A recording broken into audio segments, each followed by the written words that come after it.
Thank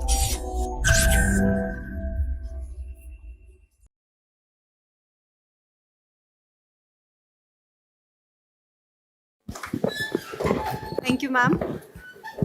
Hello, everyone.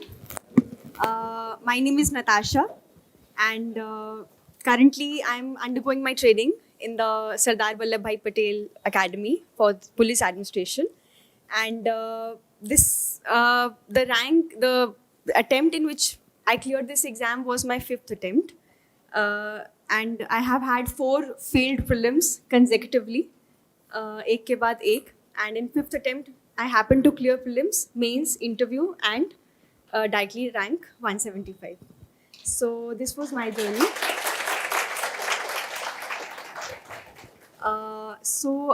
I think we will directly start with questions. है ना? Whatever questions you have, whatever to the best of my knowledge, I will try to address them. All of you are undergoing SFG के test ना अभी. How many are comfortable with Hindi? किनको नहीं comfortable है Hindi? No. Okay. So wherever you think that you're not able to get me, just raise your hand. ठीक है? So any questions you have to start with? How was the past 5 years? Very monotonous, very terrible. When जब नहीं निकल रहा था तब. Monotonous, ruthless, emotionally also. So it was a very up and down journey throughout. How did you analyze every film? Like first attempt could have been like content was not just something, but even in fourth if you fail, you have something in your mind. So how did you analyze that these are the loopholes which I have to check and then attempt again? Your question same? पहले 3 attempts ना, I'll be very honest with you guys. पहले 3 attempts I was doing my PhD in JNU. So I gave those 3 attempts alongside PhD. तो PhD का work pressure was a lot. So I knew that my efforts were not suffice. So after submitting my thesis in 2020 during the lockdown, I completely switched to exam. And for 1 full year, I prepared, and October में there was exam in 2021. Covid से late हो गया था तो अक्टूबर में था. उस time पे मेरा गलती क्या हुआ, that attempt I will consider कि हाँ मेरा थरो अटेम्प्ट था, जब प्रॉपर 1 साल पढ़ाई करके दिया. उसमें मेरे से गलती क्या रही? Number 1, running too much after current affairs, है ना. एक वो जो हवा बना दिया है ना ऑनलाइन सोशल मीडिया पे भी, ये भी वेबसाइट करनी है, वो भी वेबसाइट करनी है, ये भी न्यूज़पेपर. सो इतना ज़्यादा I was so confuse in my sources for current affairs that I completely neglected the static portion of the exam. Meaning I was doing the static portion but not really realizing कि कितना revision उसको चाहिए. Because मुझे लगा ठीक है Laxmikanth I have done it 4-5 times तो हो गया. नहीं, 4-5 टाइम्स में तो you just enter the door, उसको रटना पड़ेगा. तो वो चीज़ को मैंने रियलाइज नहीं किया. सेकेंडली, रनिंग मतलब not being confident of my own strategy. किसी ने मार्च में बोल दिया कैसे निकलेगा एग्जाम, भाई जो पढ़ रहे थे सब छोड़ा और मार्केट से जाके मैगजीन ले आए. 3 दिन उसको कंप्लीट किया. After the 4th day my status is जो भी मेरा काम पेंडिंग था वो तो बचा ही, साथ में एक और चीज़ ऐड होगी टू रिवाइज. तो इस तरह से changing my strategy so often and being so confuse कि ये भी करना है, ये भी करना है, ये भी करना है, not really focusing on what needs to be done.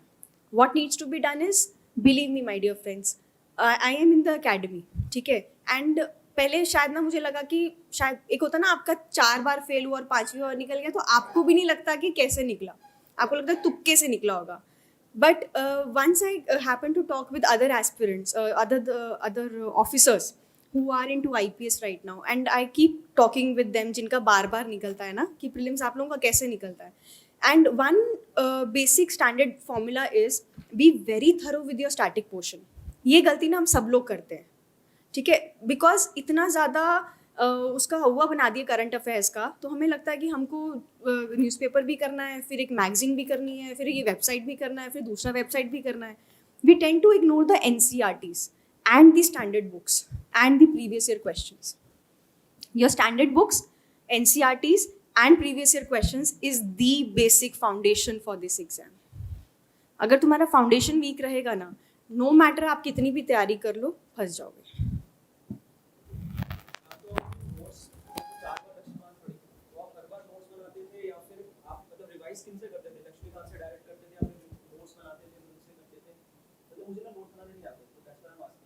Laxmikant से डायरेक्ट। अब देखो, हाँ एंड में भी देखो एसएफजी का टेस्ट लिखा ना, मुझे स्टैटिक पोर्शन का पहले तो मुझे लगा कि समझ नहीं आया मेरे लिए क्या वर्क किया प्रीलिम्स में। फिर जब मेरी बात हुई तो लोगों ने बोला कि स्टैटिक पोर्शन और PYQ, and then I realize कि भाई यही तो किया एसएफजी में। एसएफजी में करते क्या हम, स्टैंडर्ड बुक्स ही तो पढ़ते हैं, एनसीईआरटी की एक लिस्ट मिली हुई है, you are able to get it ना। हाँ, so in SFG what do we do, standard books वही है, एनसीईआरटीज़ का हमें शेड्यूल मिलता है, बस we get a disciplined schedule कि उसको कैसे कंप्लीट करना है in a time bound manner, and we also have to do the PYQs for every test. So SFG is in a way helping you to improve on that, your static portion. देखो यहाँ पे आने से पहले तुम लोगों को लगा होगा कि यार मेरा लक नहीं काम कर रहा, या एक दो नंबर से रह रहा है, पता नहीं मैं क्या गलती कर रही हूँ। अब तुम यहाँ पे टेस्ट लिखते हो यहाँ पे, और वही 50 में से जब तुम्हारे 40 क्वेश्चन सही होते हो 10 गलत होते हैं, तब समझ में आता है ना कंपटीशन, यही कंपटीशन है। तो जो लक्ष्मीकांत है, स्पेक्ट्रम है ना, मैं वहीं पे मार्क कर लेती थी। मान लीजिए मेरा प्रेसिडेंट का question I got wrong in SFG test, so then and there I will mark with a double star, so that when I am revising that book and उसको ना एक अलग हाईलाइटर से मार्क किया, whatever thing I am getting wrong from that book, ताकि when I am revising Laxmikant मैं उस चीज़ को उस ज़्यादा बार पढ़ूँ। So that was my strategy. कुछ लोग होते हैं जो लक्ष्मीकांत से भी नोट्स बनाते हैं, पर मेरे को ना वो बर्डन सम लगता था, तो मैं लक्ष्मीकांत से ही स्टिक करती थी। आपको जो नई इन्फॉर्मेशन मिलती होगी आंसर की से, वो आप भी बुक में पुट अप कर लेते थे? हाँ, पॉलिटी और स्पेक्ट्रम का तो उसी में पुट अप कर लिया। इकोनॉमी का because there is no fixed source, तो उसका एक सेपरेट ए4 साइज शीट्स पे बना लिया।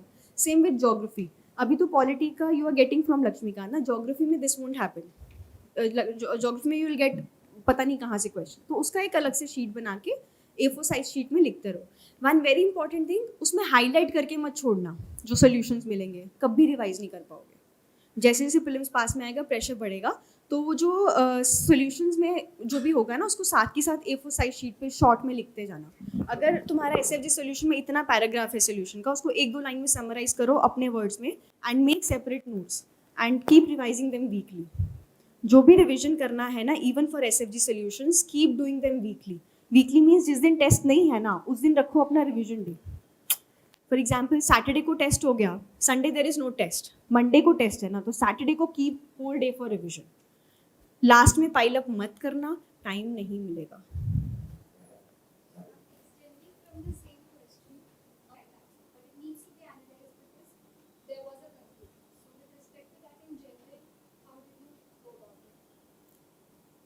एनालाइज ऐसा कुछ खास नहीं किया अभी, जो तो देखो लक्ष्मीकांत में लिखा था और गलत हुआ। For example that charter act वाला first chapter is no, I would get every time question wrong. So मुझे ये पता चल गया कि ये चैप्टर मेरा वीक है, तो 1 मंथ जो बचा होगा ना लास्ट में, उसमें I would revise that chapter at least once, मतलब सोने से पहले या कुछ। I would keep doing the iterations of that particular chapter. Yes, हाँ। जो तो सही है क्वेश्चंस, उसका सोल्यूशन मत पढ़ो, जो गलत है वो फटाफट देख लो, और अगर बुक में लिख सकते हो बुक में लिख लो, otherwise write a separate, make a separate sheet and write on that. Analyse करो पिछले साल के क्वेश्चन पेपर्स, जो PYQs हैं फॉर प्रीलिम्स, उसमें ना यूपीएससी का यू विल स्टार्ट अंडरस्टैंडिंग कि there is a particular periphery जिसमें वो क्वेश्चंस पूछते हैं। किसी पिछले साल के क्वेश्चन का ऑप्शन होगा, वहाँ से अगले साल क्वेश्चन बन जाएगा, तो एनालिसिस उसका करो। वो कैसे करना है, गूगल करो, उस पर आगे नाम लिखो या कुछ लिखो, आगे यूपीएससी लिख दो, कुछ तो मिलेगा, उसको एनालाइज करो। जैसे UPSC is very fond of the education वाला कॉम्पोनेंट है ना, and also the Cripps mission वाला कॉम्पोनेंट, उसमें वो कंफ्यूज करता है। तो कुछ पर्टिकुलर डोमेन एरियाज हैं जहाँ से यूपीएससी क्वेश्चन पूछ रहा है, वो एनालाइज करो और उस पर ज़्यादा फोकस करो।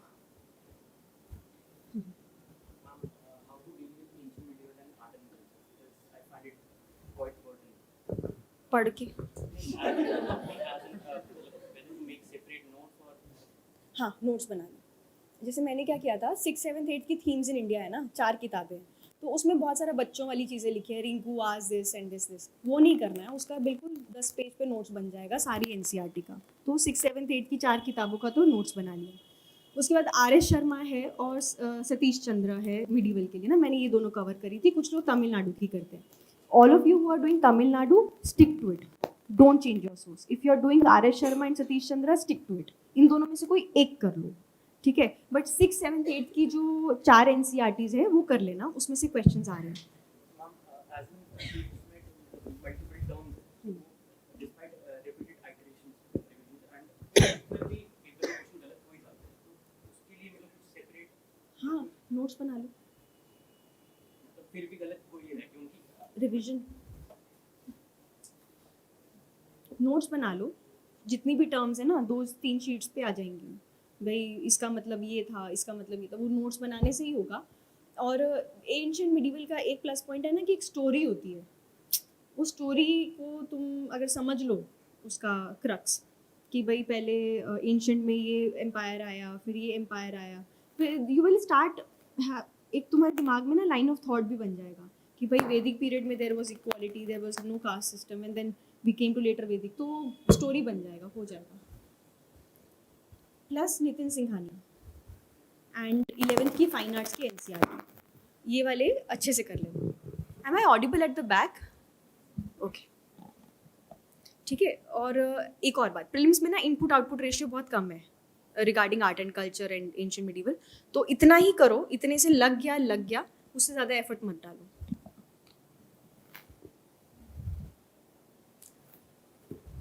सब आता है. what issues are you facing in SFG test, वो पूछो.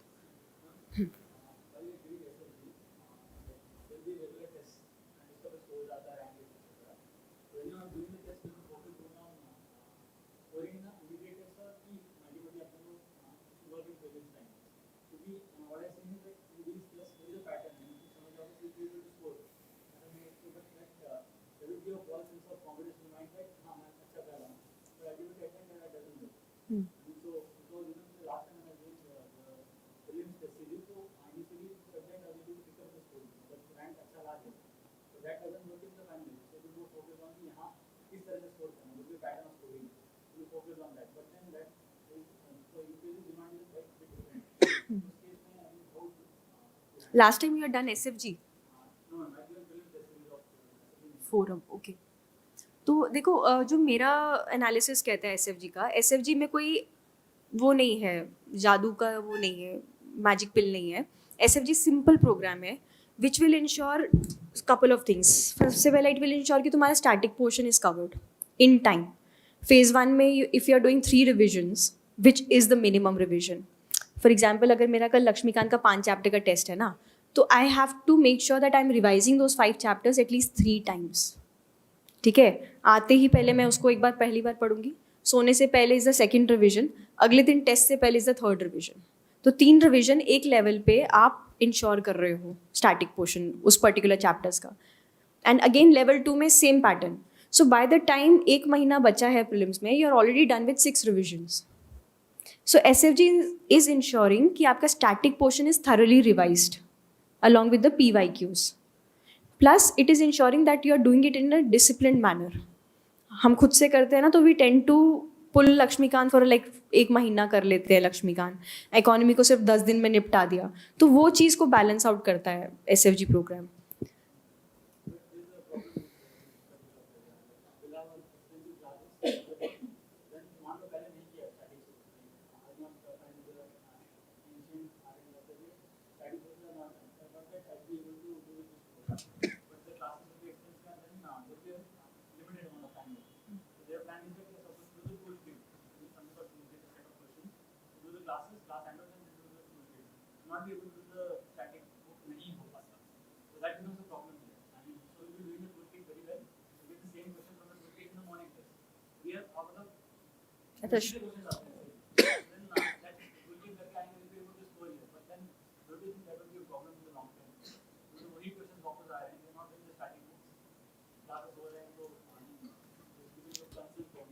ओके, मुझे इसका कोर्स डिज़ाइन नहीं पता, क्योंकि जब मैं SFG करी थी टूल किट का कोई कॉन्सेप्ट था नहीं. क्या रहता है वो सुबह आपका एसडी टेस्ट होगा, वो टेस्ट होगा पिछले दिन जो पढ़ाया था उसका, उस टॉपिक का. जैसे कल मान लो एसडी टेस्ट का हमें सिलेबस मिल गया, कल टेस्ट का ही सिलेबस है, तो सुबह 8:45 से क्लास स्टार्ट होगी और फिर शाम को 6:30 बजे तक क्लास में, बीच में ब्रेक देते हैं खाने का. तो जब तक क्लास चलेंगी यहाँ पे उसी टॉपिक की सर आगे पढ़ाएंगे. उसके बाद आपको टाइम मिलता है कि आप उसके लिए अपना पढ़ लो और साथ में आपको प्रैक्टिस करने हैं उन्हीं क्वेश्चंस की जो टॉपिक हमने आज पढ़े हैं दिन में। उसके लिए आप टूल किट के क्वेश्चन बुकलेट दे रखे हैं, उसको प्रैक्टिस करो और अगले दिन सुबह टेस्ट दे दो। तो ऐसा होता है कि टेस्ट में 60 क्वेश्चंस आते हैं हमारे वाले एसएफजी में, तो उस 60 क्वेश्चंस में से 35-40 क्वेश्चंस रहते हैं उस टूल किट में से एग्जैक्ट क्वेश्चंस, और 5 to 10 क्वेश्चन रहते हैं प्रीवियस ईयर से उसी टॉपिक्स के, वो एसएफजी में भी रहते थे, और कुछ क्वेश्चंस अलग रहते हैं थोड़े से। तो वो ये कहना चाह रहा है कि जैसे हिस्ट्री का था, अगर हमारे पास नोट्स पहले से बने हुए हैं, अगर हमने बना रखे थे स्टैंडर्ड बुक्स पढ़ के, तो मैं क्या करूंगा, क्लास अटेंड करूंगा, नोट्स रिवाइज करूंगा, टूल किट सॉल्व करूंगा, तो मेरी रिवीजन अच्छे से हो गई और मैं टूल किट क्वेश्चन के लिए वो भी हो गया, और मैंने टेस्ट दे दिया है, इट्स गुड। लेकिन वो ये कहना चाह रहा है कि उसके नोट्स बने हुए नहीं थे हिस्ट्री के, तो उसने अब नोट्स बनाए। जब वो नोट्स बनाएगा तो वो टूल किट करने का टाइम नहीं बचेगा, है ना। तो वो क्या करता है, पूरे दिन क्लास ली, क्लास जाने के बाद स्टैंडर्ड बुक अगर पढ़ेगा तो टूल किट नहीं कर पाएगा, तो स्कोर नहीं आएगा, और टूल किट कर लेगा तो स्टैंडर्ड बुक नहीं पढ़ पाएगा, तो फिर उसका बेसिक कमजोर हो जाएगा। वो ये कहना चाहता है। तो क्लास में तो कवर हो रहा है ना।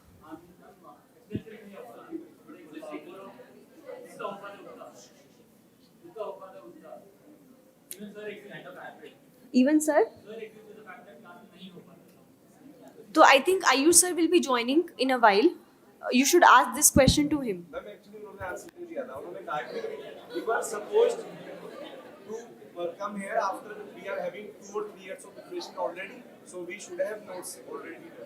बट जैसे मेरा फर्स्ट अटेम्प्ट मैंने कॉलेज के साथ दे दिया था, मेरे नोट्स थे नहीं, तो मुझे तो वापस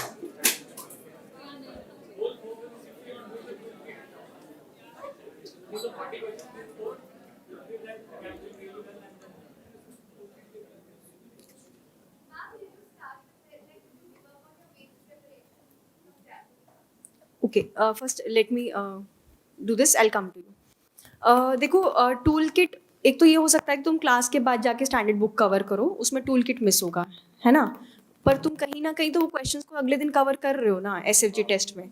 main idea of solving questions इसकी अपने दिमाग को ट्रेन करना फॉर 2 things। नंबर 1, जो तुमने पढ़ा है वो कितना रिटेन हुआ है, एंड नंबर 2 की जो नहीं आता क्वेश्चन उसका स्ट्रेस कैसे हैंडल करना है। That is the basic idea of solving the questions. काम तो देखो PYQs आएंगे, no institute can match the level of UPSC, ठीक है, ये तो तुम लिख के चल लो, चाहे वो कोई भी कितना भी बड़ा इंस्टीट्यूट है, यूपीएससी का लेवल अलग है और वो अलग रहेगा, because they will always outbeat the coaching institutions. तो स्टैंडर्ड बुक्स देखो, अगर तुमने नहीं प्रिपेयर किया है then you have to stretch yourself, there is no other option, shortcut तो है ही नहीं, ठीक है। अब जिसके बने हुए हैं नोट्स, सोचो वो पूरा साल उसका एक्स्ट्रा इन्वेस्टमेंट है एग्जाम प्रिपरेशन, तो अगर तुम उसी के साथ बैठ के प्रीलिम्स का एग्जाम लिख रहे हो, अगर वो ही तुम्हारा कंपटीशन होने वाला है 2024 में मई में, तो you know your competition, stretch yourself, tool kit छोड़ दो, है ना, क्वेश्चंस ही लगाने हैं ना, PYQ लगाने ज़रूरी है, और वैसे भी तुम अगले दिन एसएफजी के क्वेश्चन कर रहे हो। एसएफजी के क्वेश्चन करने से ना एक और फ़ायदा होता है ऑफलाइन में, यू प्रैक्टिस फिलिंग दोज गोलाज, it is very very important, very very important. मेरे को याद है 4th अटेम्प्ट में ना मैंने गलत ऑप्शन में भर दिया था, और मेरा उस दिन 2 क्वेश्चन से ही रह गया था प्रीलिम्स। उतना प्रेशर होता है प्रीलिम्स में, you tend to do this mistakes no matter how much intelligent you are, तो वो एसएफजी का टेस्ट ना उसमें भी हेल्प करेगा। तो टूल किट को रख लो साइड पे, जब सिलेबस हो जाएगा तो कर लेंगे प्रैक्टिस, एसएफजी के टेस्ट तो लगा रहे हो ना, तो शॉर्टकट मत लो, इतना तो कॉमन सेंस लगाओ यार, है ना। तो और रही बात कि भाई तुम्हारे नोट्स तैयार नहीं है, वो फिर तुम्हारा हेडेक है, ठीक है ना। अगर इनमें से कोई बच्चे हैं जो 4 अटेम्प्ट दे के बैठे हैं, 5 अटेम्प्ट, तो उन्होंने उतना इन्वेस्टमेंट भी दिया है अपनी लाइफ का। एंड हाँ, जनवरी में my dear I had dropped mains preparation entirely. मेरे को याद है जब मेरा 4था अटेम्प्ट फेल हुआ था ना, I came to Ayush sir, it was in October somewhere, prelims का एग्जाम देने के बाद समझ आ गया था कि नहीं निकलेगा। तो जब फाइनल रिजल्ट आया, I was crashed out, and that is when I approach Ayush sir, and he said कि 2 चीज़ें बोली। उन्होंने बोला देखो बच्चे, या तो एग्ज़ाम निकलता है लक से या निकलता है मेहनत से। लक काम करना होता तो अब तक कर गया होता, नहीं कर रहा, बची मेहनत, मेहनत करनी पड़ेगी। दूसरी बात उन्होंने बोला कि किसी भी चीज़ के लिए ना we need 2 things, time and effort, if you are not able to perform in something, so we need to give it more time and we need to give it more efforts. तो उन्होंने मुझे पूछा तुमने शुरू कब किया prelims तैयारी, तो मैंने बोला सर मैंने मार्च में शुरू किया था, विच वॉज लाइक जस्ट 3 महीना पहले ऑफ द एग्ज़ाम। तो तो सर ने बोला इतना लेट क्यों शुरू किया, and that was like an eye opener for me कि ये लेट है मार्च, क्योंकि 2-3 महीने ही करते हैं सब लोग। तो सर ने बोला कि नहीं, इस बार हम शुरू करेंगे दिसंबर से, and we will do SFG programme. SFG programme करके ना मुझे एक चीज़ समझ में आई, सोचना कि मुझे पढ़ना है और पढ़ना, इन दोनों में फ़र्क समझ में आया।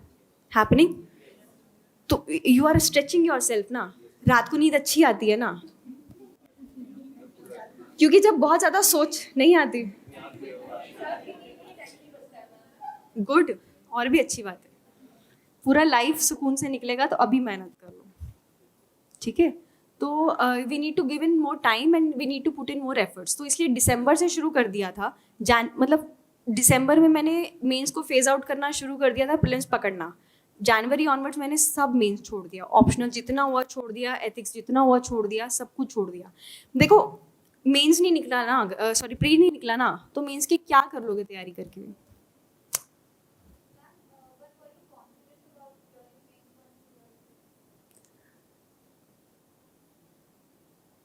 No, I was not.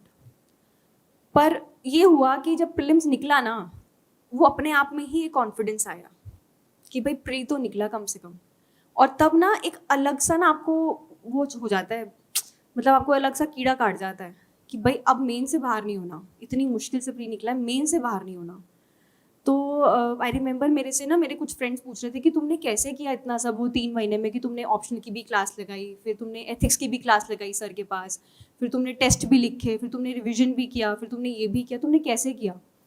और till the time he did not ask me this question ना, मैंने खुद ही इस क्वेश्चन पे थॉट नहीं दिया, क्योंकि इतना प्रेशर था, मुझे खुद भी नहीं पता था मैं कर क्या रही हूँ, ऑटो पायलट मोड पे चल रहा था। तो वो हो जाएगा, जब तुम प्री निकाल लोगे ना, तब वो एक पागलपन जो होगा ना, वो अपने आप से कर देगा। कॉन्फिडेंस किसी भी, अरे इंटरव्यू के एक दिन पहले, रिजल्ट से पहले भी मैं एक दिन पहले सोच रही थी कि मेरे को कहाँ आगे परस्यू करना है, एजुकेशन और वो सब। तो अगर तुमको कॉन्फिडेंस नहीं लग रहा ना, इट्स नॉर्मल, हवा मत बनाओ। अभी यहाँ पे खड़े होके मैं बहुत ज्ञान झाड़ रही हूँ, ठीक है, तुमको लग रहा है वाह क्या मैडम आई है, कॉन्फिडेंट है, बट ठीक है, तुमको पहले देखना चाहिए था, जब रिजल्ट आने से एक दिन पहले तुम मेरी हालत देखते। तो अगर कॉन्फिडेंस नहीं आ रहा ना, डजंट मैटर, इट्स ओके, नहीं आता है confidence.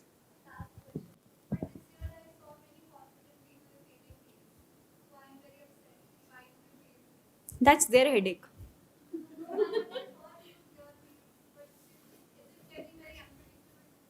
There is nothing called unpredictable, believe me. ये ना पता है क्या, जिनका निकलता नहीं है ना, फिर वो उसका हवा बना देते हैं। This I realised when I failed in my IIT कि भाई मेहनत करते तो निकल जाता। कॉम्पिटिटिव एग्जाम्स का ना, जिनको मेहनत नहीं करनी होती ना, तो फिर वो यही सब बातें अनप्रिडिक्टेबल है, ये है वो है।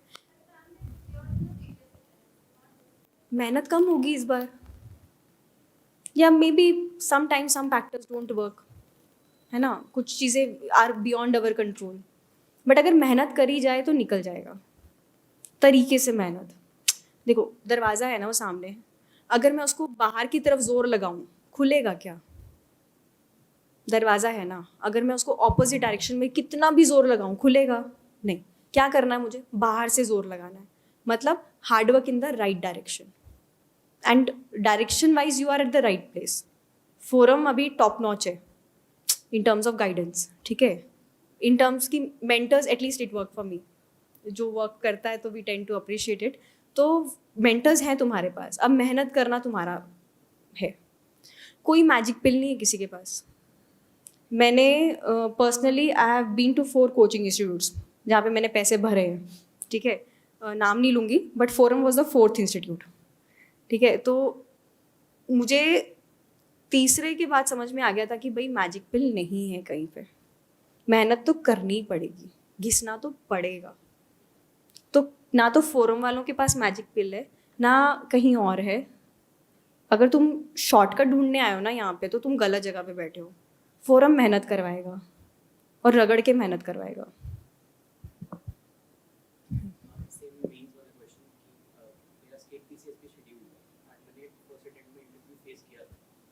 तो प्रॉब्लम ये हो जाता है कि मेंस के लिए थोड़ा सा टाइम ऑब्वियसली नहीं मिल पाता बिकॉज ऑफ दिस शेड्यूल। मतलब अब मैं या आइडिया ड्रॉप कर दूँ, मतलब मेंस अपेयर होने का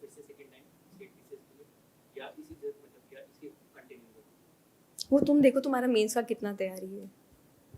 मैम ऑप्शन में कहीं ना कहीं मतलब डर ही लगता है क्योंकि मैं 50 मार्क्स से रहा था उस वजह से कब है मेंस?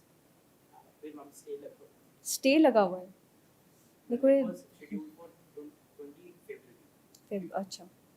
तो मैंने सेम आर्ट एंड कल्चर वाला क्वेश्चन भी इसीलिए पूछा था कि उस टाइम भी जीएस 1 में मेरा स्कोर कम था एथिक्स वाज राइट एंड ऐसे में मतलब आई एम प्रिपेयरिंग बट वो मेंस वाला जैसे सभी ने पूछा कि उसको छोड़ दें या वो थोड़ा सा ये हम तुम्हारा पर्सनल क्वेरी है ना, ये बाद में डील करेंगे. अभी जो सबका common, because everybody if there are 100 people sitting, so we are like using 100 people.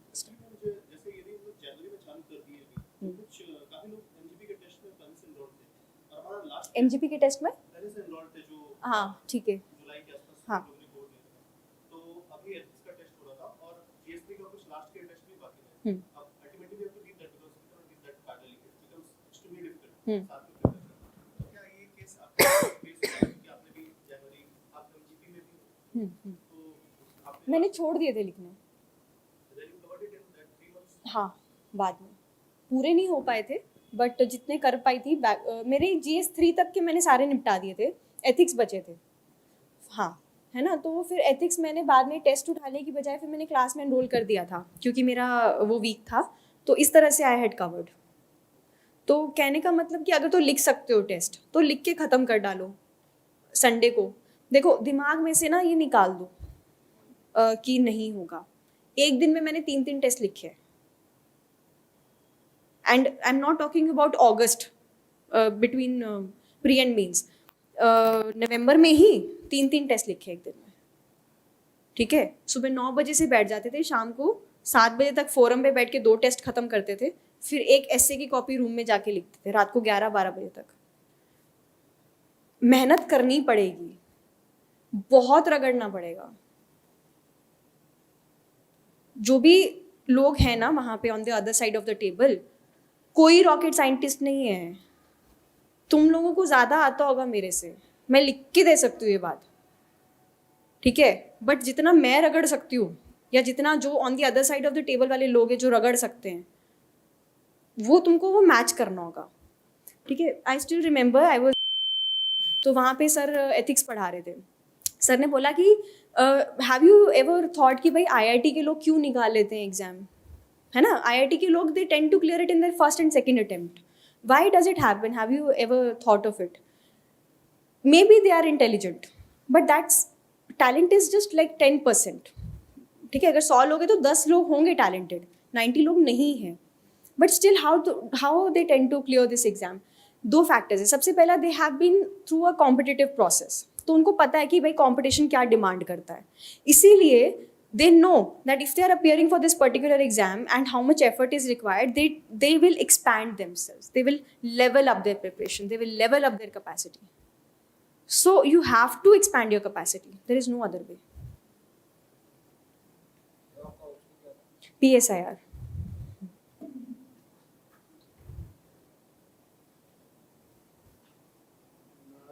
Considering that you have put 5 years, was it worth it considering it doesn't have great perks, this service? It doesn't have? Great perks that civil service, is it worth it, like giving 5 attempts? I'm still to enter the field, so I really don't know if it is worth it. But right now, where I am, I do appreciate those years of struggle. मेरा भी optional case है. मैंने paper 2 अभी तक अच्छे से किया नहीं. That is really it's a concerning thing for me. वो अभी जैसे यहाँ पे तो एकदम सब कुछ छूट गया है. तो मुझे कंसर्न हो रहा है कि प्रीलिम्स के बाद वो कंप्लीट हो पाएगा नहीं हो पाएगा. ये आपका पर्सनल है ना, ये हम लोग आफ्टर सेशन करेंगे. ठीक है. I stay back. देखो तुम लोगों के कुछ भी क्वेश्चंस है ना, don't hold back. Believe me, there are no stupid questions and there are no questions की पता नहीं मैं पूछूंगी तो कैसा लगेगा. ऐसा कुछ नहीं है. हो सकता है तुम्हारे दिमाग में जो क्वेश्चन है पीछे भी किसी के दिमाग में हो, and that person is just not being confident enough to ask it out. Ask me. I have asked very very stupid questions. पूछो. मेरे साथ राइटिंग आपने करी तो आपने लिखे उन क्वेश्चन. तो मैं अगर जैसे अभी मैं एमजीपी जाके लिख के आया था, मैंने 3-4 टेस्ट लिखे, तो मतलब मुझे बस वो उस चीज़ का आइडिया था कि ये टेस्ट का सिलेबस है और मुझे उसका बेसिक पता था, मैंने जाके सीधे लिख दिए. बट काफी क्वेश्चंस जो होते हैं उनमें आपको बिल्कुल फैक्चुअल डेटा अगर आप लिखोगे तो उसमें मार्क्स मिलते हैं। तो फिर आप जब मेंस आंसर नहीं करते तो आपका फोकस क्या रहता था कि मेरे को उस कॉन्सेप्ट की मतलब पीछे का बैक स्टोरी पता है और जो पूछा है उसका जवाब दे रही हूँ, या फिर आपका ये फोकस रहता था कि कोई पॉइंट मिस ना हो और सारा फैक्ट वहां लिख दूं मैं? तो उन दोनों में से किसमें आप ज्यादा focus करते basically addressing the demand of the question हैं? हाँ, and addressing each part of the question, जितने भी पार्ट्स पूछे गए हैं और उसके अकॉर्डिंग जितने पार्ट्स हैं उसके अकॉर्डिंग यू कैन एनालाइज किया, अच्छा भाई ये पार्ट के 5 नंबर होंगे, ये पार्ट के, तो उतने अराउंड पॉइंट्स लिख दो। अब वो पॉइंट्स में फैक्ट आ रहा है कि एनालिसिस आ रहा है, दैट डिपेंड्स कि क्वेश्चन क्या पूछा गया है। अगर तो वर्ल्ड हिस्ट्री का क्वेश्चन है तो वो फैक्ट मांगेगा, वो ट्रीटी मांगेगा, तो वो लिखना पड़ेगा। यही अगर कैग का क्वेश्चन है तो वो एनालिसिस मांगेगा, तो वो लिखना पड़ेगा। और जो अभी तुम प्रीलिम्स की तैयारी कर रहे हो ना 5 महीना, तुम्हारा GS1 कवर हो रहा है। Okay, when you are preparing for this 5 months, wherever you find any doubt ask me because I'm speaking in Hindi, okay, and also at the back, ठीक है। So what these 5 months of prelims, don't think कि तुम्हारा mains छूट रहा है। You are covering GS1 thoroughly। GS1 में क्या बच जाएगा, वर्ल्ड हिस्ट्री बच जाएगा और पोस्ट इंडिपेंडेंस हो जाएगा बाद में कवर, इंडियन सोसाइटी बचेगा, हो जाएगा कवर। हार्डली 1 हफ्ते का काम है ये 3 चीज़ों को करना, वो भी बहुत ज़्यादा है, ठीक है। तो इसलिए ये जो 5 महीना है, you are covering your GS1 for mains also. तो इसको बहुत अच्छे से करो, क्योंकि प्रीलिम्स जैसे ही हो जाएगा ना, you will never get time to touch spectrum और नितिन सिंघानिया और आर्ट एंड कल्चर। तो जो प्रीलिम्स की लॉन्ग टर्म मेमोरी होगी यही तब काम आएगी। तो इसको थरली करो। Even for that matter Laxmikanth, उसमें जो स्टार्टिंग के चैप्टर्स में आता है ना, comparison of Indian constitution with Britain और विद US, तो तुम्हारा कहीं ना कहीं मीन्स भी तैयार हो रहा है, तो उसको थरली करते रहो साथ साथ। आप इकोनॉमिकली क्या किया था? But don't go with that source. I was not, आपने नोट्स पढ़े थे कि बुक पढ़ी थी? बुक पढ़ी थी, बट एक सोर्स जो फिर बना लिया था फिर उसको चेंज नहीं करा था। इवन तो मुझे कमियां पता चल गई थी, बट फिर सोल्यूशन से वैल्यूडेशन किया, सोर्स चेंज नहीं किया।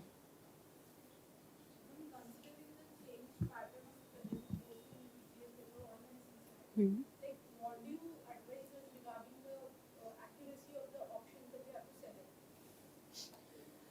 See, if there is a change in the pattern, it is for everyone, right? And prelims is a relative competition. इसमें you do not have to score like minimum 105 or minimum 100, है ना? ऐसा कुछ there is no criteria. It's a relative competition. So if these people are writing prelims, so top 20 I will extract out, right? So we have to match up with that level of preparation of your peers. You have to do that much. उसके लिए क्या है? Again, those basic steps. NCERTs, standard books and PYQs. These are the basic foundation. Add on करो with the current affairs from one source, 4-5 revisions, plus solving the questions to handle the questions which you do not know anything about. उसमें educated guess कैसे लगाना है, वही basic रहेगा. There is no other way. If it is tough for you, it is tough for everyone. If it is unpredictable for you, it is unpredictable for everyone. Do what everyone is doing, do it in a better way. Regarding CSAT, like only some particular topics were asked in the paper last time. So how many we will be covering topics on a generalized way, but the questions were asked in the previous years and remember were very to the point, only covering some parts, some topics. So how do we address that? CSAT? I'm not really. Probability and number system. हाँ.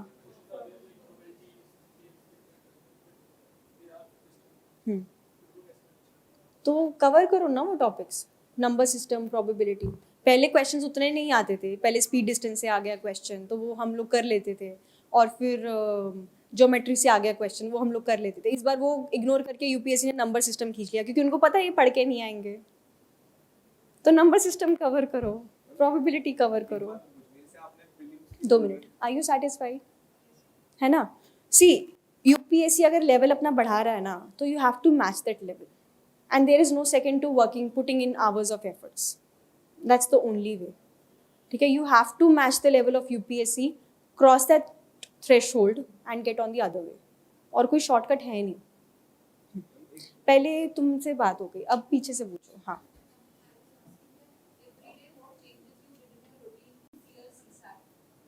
हाँ, CSAT के लिए ना it's very important. सबसे पहला तो PYQs को analyse करो एंड जॉट डाउन 12 टॉपिक्स हैं जहाँ से ब्रॉडली क्वेश्चंस पूछे जाते हैं मैथ्स के।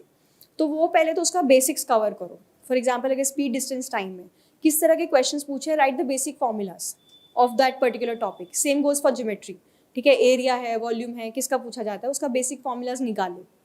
Makes very short notes, 15 page का नोट्स बनेगा for CSAT basic formulas का, उसको बना लिया. Then first exhaust all the PYQs practice करके, and once that is done pick questions from test papers, SFG का मिलेगा या मार्केट से उठा के 10 क्वेश्चंस एवरी डे. ठीक है, 10 में से 7 would be your maths based, 3 comprehension practice करते रहो. बट अच्छा, फाइनल एग्जाम में भी मेरा तो कोई ऐसा फिक्स एजेंडा नहीं था कि पहले मैं मैथ्स करूँगी फिर, क्योंकि टाइम ही नहीं बचता वापस आने का पेपर में. ठीक है, तो मैं साथ के साथ करके जो जो निकलता जा रहा है मार्क करते गए. That was number 1. Number 2, very very important, CSAT को ना जब तुम्हारा मान लो कि तुम सुबह 10 बजे पढ़ने बैठते हो रात के 10 बजे तक, CSAT को लास्ट 1 आवर दो. जो तुम्हारा शेड्यूल है ना, स्टडी शेड्यूल, उसमें जो लास्ट 1 आवर है, when you are like put off completely, turn off हो जाता है, लास्ट का 1 आवर दो फॉर CSAT. लॉजिक क्या है, जिस दिन एग्जाम होगा ना 2 बजे तुम्हारा डेड हो चुका होगा दिमाग. CSAT अगर तुम्हें फ्रेश दिमाग से CSAT पेपर दे दिया जाए ना, तुम सब निकाल लोगे. दिक्कत आती है वो 2 बजे वाला टाइम और वो थका हुआ दिमाग, when you are entirely exhausted. तो थके हुए दिमाग से खुद को ट्रेन करो to practise CSAT. That's the key to crack CSAT. And daily 10 questions. I remember मेरा ना इंटरव्यू 3rd फेज में चला गया था उस टाइम पे, और हार्डली 28 डेज बचे थे for the prelims. And prelims this was my last attempt जो भी दिया. तो अमन सर वुड से, नताशा तुम्हारा GS का मुझे टेंशन नहीं है, पर तुम CSAT का मुझे लग रहा है कि तुम अटक जाओगी, तो तुम CSAT प्रैक्टिस करो. एंड ही सेड दिस, ये उनका फॉर्मूला था अमन सर का, कि तुम लास्ट 1 आवर में करना. मैं क्या करती थी कि सुबह सुबह CSAT कर लिया, that headache is gone, and then full day GS. उन्होंने बोला नहीं करना है ऐसा, last 1 hour means last 1 hour, after dinner you have to do. तो मेरा इतना ज़्यादा GS का प्रेशर था और इंटरव्यू का प्रेशर था कि I would tend to skip. तो मैंने सर को बोला कि सर मैं ना आपको डेली करके मैं I will send you photo, screenshot भेजूंगी या लिखूंगी, आपको मैसेज करूंगी कि मैंने कर लिया. और रात को मेरे को 12 बज जाते थे, 1 बज जाता था, पर मैं करके सोती थी. तो एक एक्सटर्नल अकाउंटेबिलिटी रखो, कहने का मतलब, बिकॉज जैसे जैसे प्रीलिम्स पास में आएगा ना, you will tend to ignore CSAT. बहुत नेचुरल टेंडेंसी है, बिकॉज क्वालिफाइंग पेपर है. एंड अगर हम इंजीनियर्स हैं तो हमें लगता है निकाल ही लेंगे. नहीं निकलेगा भाई, IIT के लोगों का फेल हुआ है. ठीक है, तो एक्सटर्नल अकाउंटेबिलिटी रखो, एंड सोने से पहले 10 क्वेश्चन करो. और कोई तरीका नहीं है, प्रैक्टिस है.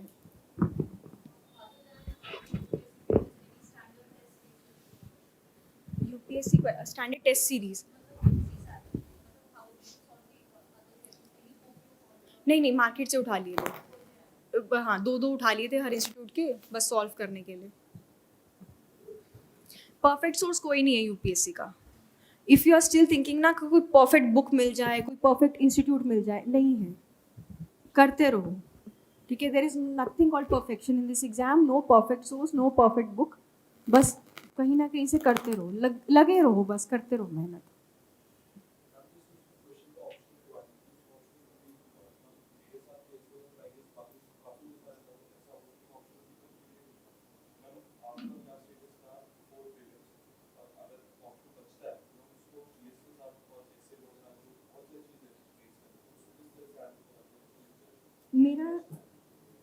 मेरा PSR ऑप्शनल में ना मैंने थ्योरी पार्ट कवर कर लिया था पहले, विच इज़ मेरा पेपर 1 में पार्ट A थ्योरी आता है और पेपर 2 में पार्ट A थ्योरी आता है.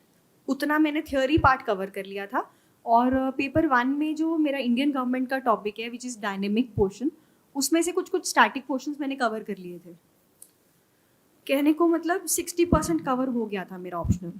40% बचा था तो वो छोड़ दिया था. बट मैंने जितना 60% कवर किया था उसके टेस्ट भी लिख लिए थे साथ की साथ ना कवर करके. तो एक टेस्ट का लिखने में एक वो फ्लो आ गया था कि भाई आंसर लिखना कैसे ऑप्शन का, वो थोड़ा समझ में आ गया था. देखो ले देखिए ना, बात उतनी है. कौन सा अटेम्प्ट होगा अभी 24 वाला तुम्हारा? 2nd. मुझे ऐसा लगता है ना कि प्रीलिम्स थोड़ा सा टफ है स्टेज. जो लोग निकाल लेते हैं उनका कॉन्फिडेंस बन जाता है. मेरे लिए मुश्किल था, तो I had to start from January. और प्रीलिम्स जिस हिसाब से लोग टफ करते जा रहे हैं, you need to match that competition. That is very personal choice, you have to decide.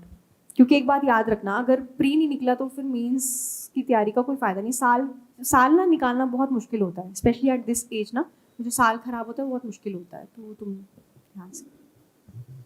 I mean, the test series, the kind of questions that are there, they are fairly objective. If you read the source, chances are you will get the answer. Whereas in UPSC, what happens is in most cases, there are certain hints and the sources are not defined. Chances are you might not have read that source. So you might have to use your logic or use the hints. In this, what happens is you need to know how to read the mind of the question maker. How do you do that? For the UPSC exam, Because in most cases, like in 2023, the kind of questions that are coming, they have those pair type questions, and you need to have precise knowledge of which of these statements is correct, or how many of these are correct. In most cases, not all the three questions, or not all the three or four statements are going to be correct. There needs to be some sort of derivation or some sort of logic that you run. How do you do that? उसका यही है, एक तो revision जो तुम्हारा static है उसका बहुत थरो रिवीजन हो ताकि वो वाला कोई क्वेश्चन गलत नहीं हो, और दूसरा सॉल्विंग क्वेश्चंस। प्रीवियस ईयर अगर तुमको एनालाइज हो गया ना, तो कहीं ना कहीं उसके ऑप्शन से कुछ क्वेश्चन बना होगा, number 1। Number 2, solving more questions from market test papers, ताकि तुम्हें एजुकेटेड गेस लगाना है, ठीक है। एट द सेम टाइम ना ये समझो बात को, अगर ये only 1 is correct, 2 options are correct, 3 options, अरे यार ये टफ है तो सबके लिए टफ है।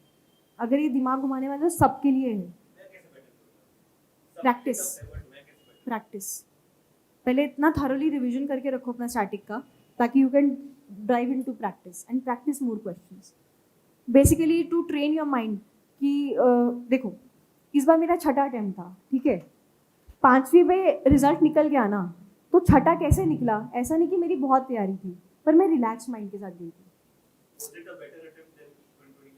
निकला प्रीलिम्स। अब नंबर कितने आएंगे वो बाद में पता चलेगा, बट निकल गया ना, हालांकि पैटर्न कितना फर्क था। अब फर्क क्या पड़ा, not that I was very prepared, कुछ पढ़ नहीं पाई थी, इंटरव्यू का ज़्यादा प्रेशर था, बट इस बार मैं रिलैक्स माइंड के साथ गई थी, तो जहाँ पे लॉजिक लगाने की जरूरत थी मैं लॉजिक लगा पा रही थी, because I had nothing to lose. अब तुम्हारा केस क्या होगा, you will have that pressure, है ना, you can not go with a relax mind, no matter कोई तुमको कितना भी ज्ञान दे पॉजिटिविटी का, नहीं जमेगा। बचा क्या, प्रैक्टिस करो, पहले तो थारली रिवीजन करके रखो। ये नहीं हो कि वो जो 6th स्टैंडर्ड की बुक में एक अशोका का एक बॉक्स का क्वेश्चन है ना, कि किसने लिखा था अपने डिक्ट पे कि धर्म के लोग जो अपने धर्म को ऊंचा बोलते हैं, वो क्वेश्चन गलत नहीं होना चाहिए। जब तक वो तुम्हारा सही हो रहा है और फिर तुम प्रैक्टिस करो, वही एक तरीका है। स्टैटिक पोर्शन एंड TYQs, ये दोनों should be like in your पकड़, and then venture out into current affairs. Current affairs ignore नहीं करना है, बट इतना हवा मत बनाओ कि 4-5 सोर्सेज से कवर कर लिया। Understand that people who are doing current affairs from so many sources, they are very, very thorough with their Lakshmikant, they are very thorough with their spectrum, and then they are venturing out into covering all those sources. भाई मेरा तो charter act वाला question ही गलत होता था हमेशा, तो नहीं था टाइम, वो गलती मत करना। मैं गलती कर चुकी हूँ तो वेस्ट हुआ है टाइम, वो मत करना। And this if I'm telling this with so much conviction, because I have had interaction with the students who have cleared prelims like 3 बार, 4 बार, 5 बार, तो वो लोग यही करते हैं, स्टैटिक इज इन देयर पकड़, PYQs पकड़ में है, उसका 3-4 बार रिवीजन मारते हैं और क्वेश्चन सॉल्व करते हैं, इतना ही करते हैं, निकल जाता है। क्या वो ज़्यादा overthink नहीं करते बस क्वेश्चन? यार वो तो उनको पता होगा, हाँ वो उनको पता होगा, बट ये है कि तुम अगर प्रैक्टिस कर लोगे ना, तुम्हारा लॉजिकल माइंड शुरू हो जाएगा डेवलप, वो हो जाता है। जैसे कि भाई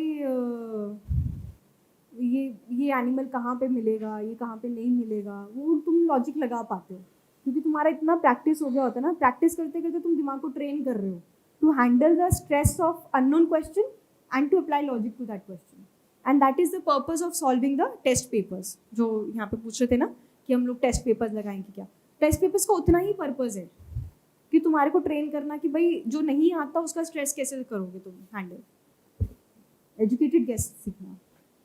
बट अगर देखो प्रीलिम्स पैटर्न चेंज है ना, बिलीव मी, जब मैं लिख रही थी ना इस बार का प्रीलिम्स, तो मेरा लिटरली मन कर रहा था कि पेपर बनाया किसने, मतलब होपलेस पेपर था।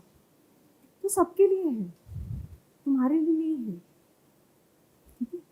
और रिलेटिव है कंपटीशन, उनको टॉप 12,000 निकालने, तो तुम बस अपना एफर्ट्स को बढ़ाते जाओ, चलते जाओ। करंट अफेयर्स के लिए फिर आपने जो फिल्म्स निकला था उसमें क्या स्ट्रैटेजी अडॉप्ट? मैंने ना करंट अफेयर्स 5th अटेम्प्ट में तो मैंने ये दिपिन सर की क्लासेस लगाई थी, फोरम की। हाँ, उतना ही कवर कर पाई थी क्योंकि मेरा स्टैटिक वीक था, एसएफजी करके समझ में आ गया था, बट थोड़ा सा उसको वाइडन करना पड़ेगा। मेंस के लिए देर इज़ नो कंपटीशन जो सर कंटेंट देते हैं। प्रीलिम्स के लिए थोड़ा सा अगर एक्सपैंड कर सकते हो, ठीक है। जो एक्सपांड करेंगे उनके भी रिविजन हाँ, 3 से 4 रिविजन्स पर, मतलब करंट अफेयर्स कोई monthly compilations is a good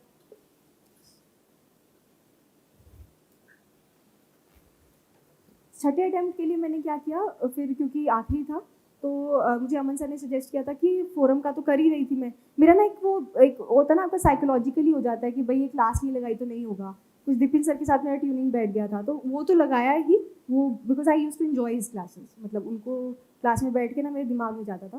plus I added on for economy, environment and science and tech, जो कि करंट अफेयर्स ओरिएंटेड आता है, तो उतना किया था।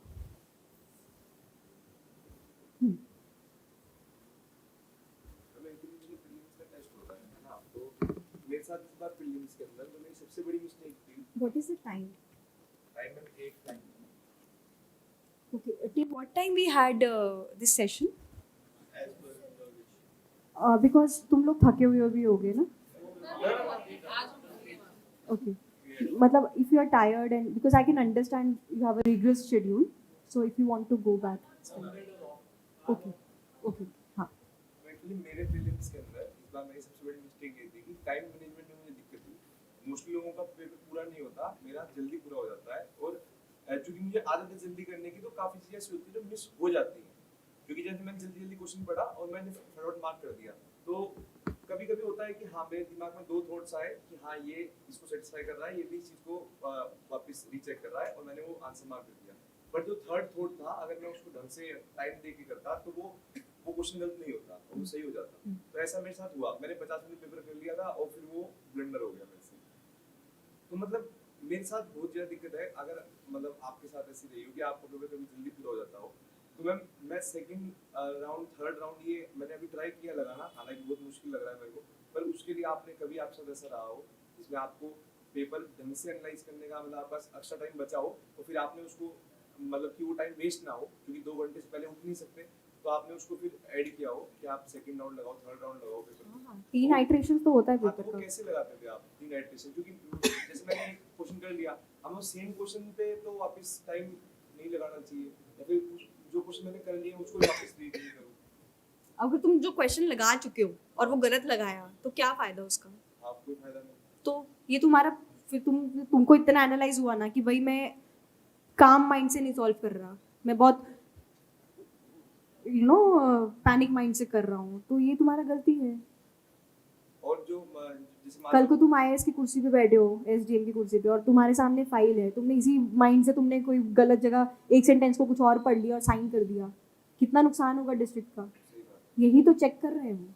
जैसे मान लो फर्स्ट राउंड में मैंने 65-70 क्वेश्चंस कर दिए, तो जो बचे हुए 30 क्वेश्चंस हैं, तो उसको मैं जब क्वेश्चन पेपर पढ़ रहा हूँ तो उसी टाइम उसको सेकंड राउंड या थर्ड राउंड में डिसाइड करूँ कि मैं सेकंड राउंड में सारे क्वेश्चन करूँ।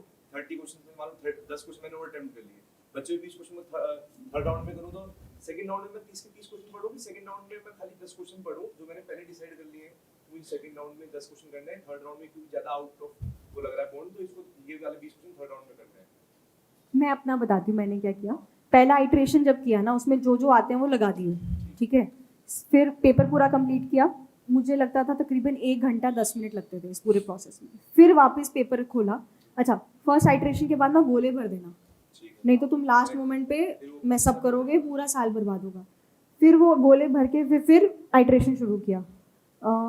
सेकंड आइट्रेशन में वो क्वेश्चन करे जो तो बिल्कुल फर्स्ट आइट्रेशन में तुमको पता चल गया भाई ये तो करना ही नहीं है टच, उसको तो बड़ा बड़ा क्रॉस वहीं पे लगा दो, ताकि you are not wasting your time in the second iteration on those question. हर क्वेश्चन नहीं लगाना, किसने बोला हर क्वेश्चन लगाओ, है ना? कुछ क्वेश्चन जो बिल्कुल ही आउट ऑफ द बॉक्स है, क्यों टच करना उसको? सेकंड आइट्रेशन में फिर वो क्वेश्चन देखो जो तुमको 50-50 पता थे, उसको लगाओ, उसमें से जितने लगते हैं। और फिर जो बच गए थर्ड आइटरेशन में वो करो कवर। ठीक है, तो जो फर्स्ट आइटरेशन में जो बिल्कुल ही नहीं आते ना उसको साथ के साथ बड़ा बड़ा कांटा लगा देना ताकि you are not wasting your time, because it is race against time in those 2 hours।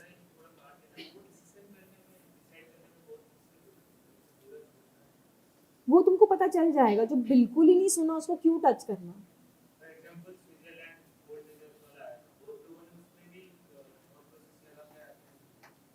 तुम्हारा लगेगा तो लगा दो, कहीं पे तुमने टेस्ट में कहीं पढ़ा, keep it for second iteration. अगर तुम्हें लगता है कि मैं शायद लगा सकता हूँ, अभी दिमाग नहीं चल रहा प्रेशर में, तो उसको सेकेंड आइटरेशन के लिए रख लो।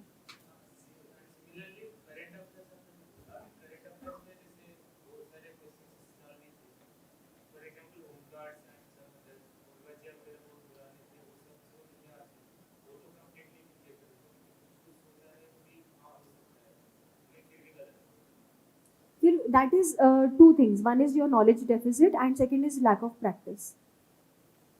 गलत क्यों हो रहा है?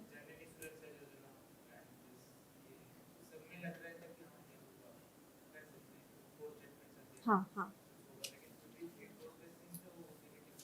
वो गलत हुआ तो फिर वो तो तुम्हारा नॉलेज डेफिसिट हुआ ना, तब भी गलत हुआ ना, तुम लगा नहीं पाए उसको या लॉजिक ठीक से नहीं लगा।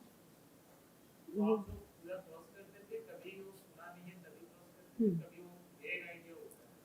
वेग आइडिया वाला नहीं, वेग आइडिया वाला रखते थे जो बिल्कुल ही नहीं सुना ना, तुमको पता है कि भाई जैसे वो स्पोर्ट्स वाले क्वेश्चन थे, मेरे को स्पोर्ट्स में कोई इंटरेस्ट नहीं है, वो काट दिया, टच ही नहीं करना, उसमें लॉजिक भी कितना लगाएंगे, मेरा नहीं लगता लॉजिक, तो नहीं टच किया। वैसे वाले क्वेश्चन मेरे लिए वो थे। अब तुम्हें अगर स्पोर्ट्स में इंटरेस्ट है, तुम्हें लगता है कि नहीं मैं कर लूँगा, अभी प्रेशर में नहीं आ रहा याद, तो उसको रख लो, बहुत इंडिविजुअल है ये। बट जो क्वेश्चन बिल्कुल ही नहीं सुना और बिल्कुल तुमको लगता है कि भाई नहीं पता, लॉजिक भी नहीं लगेगा, तो काट दो उसको। वेरी करता था, आई थिंक मेरे 30 लगते थे पहले राउंड में, हाँ 30 मतलब जो आते होते थे 30 लगते थे, फिर सेकंड राउंड में उसको खींचती थी। मैं अटेम्प्ट करती थी 80 से 85 85।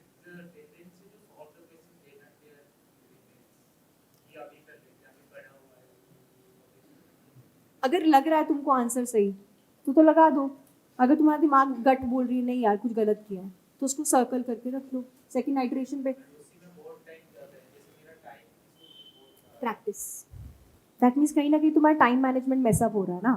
प्रैक्टिस, प्रैक्टिस में मैं एक और बात बोलूँगी, जो प्रीलिम्स जैसे पास में आएगा ना, तो एक 1.5 महीना पहले ना सिमुलेटेड टेस्ट शुरू हो जाएंगे, फोरम वाले 6 करवाते हैं और बाकी इंस्टीट्यूट्स भी करवाते हैं।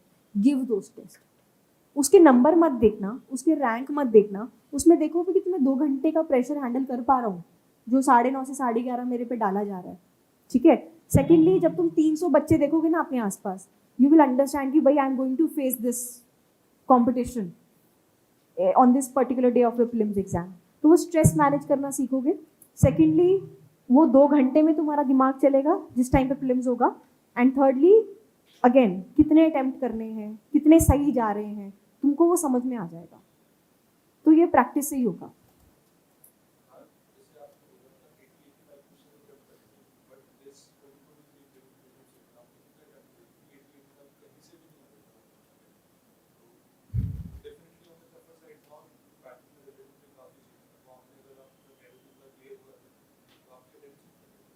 इतने ही थे 75 80 तक तो खींचा था, क्योंकि इससे पहले ये देखो ये भी बहुत इंडिविजुअलिस्टिक है कितने अटेम्प्ट करना है। Don't go by my word कि इन्होंने लगाए 80 85 तो मुझे भी लगाना है।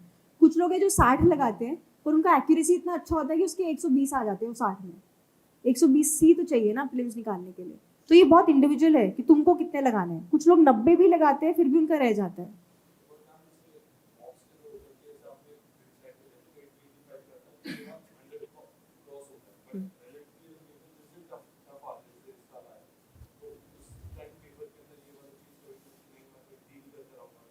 हाँ, ऐसा कोई हार्ड एंड फास्ट नहीं है। अगर पेपर टफ आया तो थोड़ा सा अटेम्प्ट लो रखे, बट उसको थोड़ा सा ये भी नहीं कि 60 पे छोड़ दिया गेम, क्योंकि इससे पहले मैं चौथे अटेम्प्ट तक ना 60 ही लगा के आती थी, गेम से बाहर हो रही थी।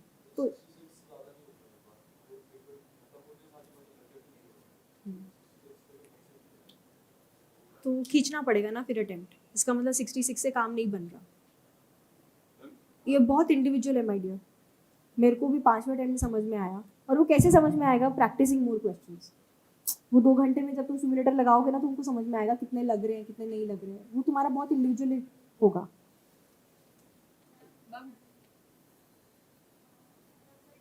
How to deal emotional aspect, like in scoring, there's specific test, even doing something like continuously scoring on lower base step. So फिर वो motivation morale down कर देता है for studying next day. So उठाओ खुद को, उठाओ. गिरोगे ना, जितनी बार गिरते हो उठाओ. Make it a habit. जो मैंने बोला ना, what is the difference between this side and that side, यही डिफरेंस है. गिर के खुद को बार बार उठाना. like even after doing the hard work, like जितना कर सकते थे उतना फिर भी score rank नीचे चला जा रहा है. Like average से भी ऊपर आ जाता है कभी कभार. Then how we deal with it? Push yourself, push yourself. Give up तो करने का है ही नहीं ना ऑप्शन. क्या करना है? वही पढ़ना पड़ेगा ना. रो लो, रो के निकाल दो. अगर तुमको लगता है ना कि मेरा यही एटीट्यूड था थ्रू आउट द जर्नी, नहीं था भाई.